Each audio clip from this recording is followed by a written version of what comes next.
Esta partida la juega Arnold Denker, un gran maestro estadounidense que fue campeón de Estados Unidos en 1945.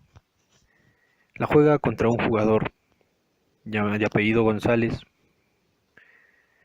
y empieza con E4. Las negras contestan con E5, D4, E por D4 y C3. Aquí se plantea un gambito, el gambito nórdico.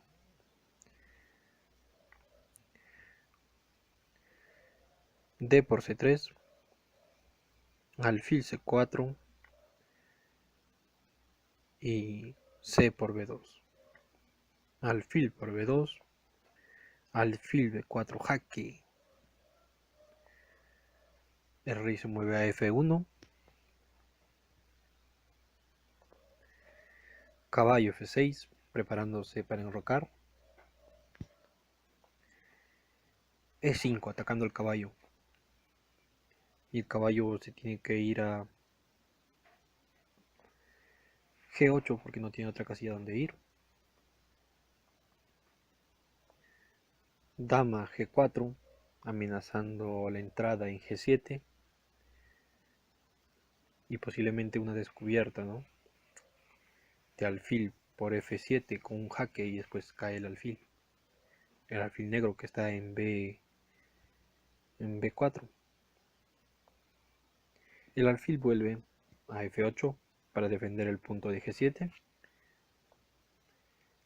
La dama vuelve a amenazar a un peón en F7 y posiblemente un mate, ¿verdad? A lo cual las negras juegan con H6 para defender ese posible mate. Denker desarrolla su caballo, alfil E7 y Arnold Denker amenaza ese alfil con el salto del caballo a D5. Enroque corto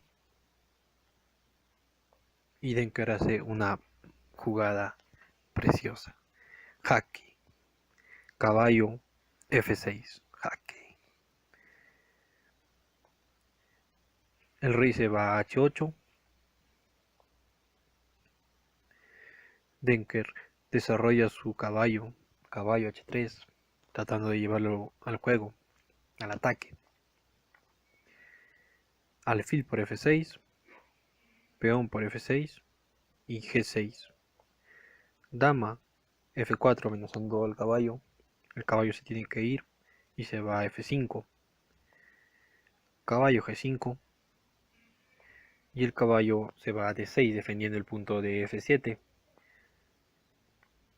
Caballo por F7, un doble. Caballo por F7 otra vez.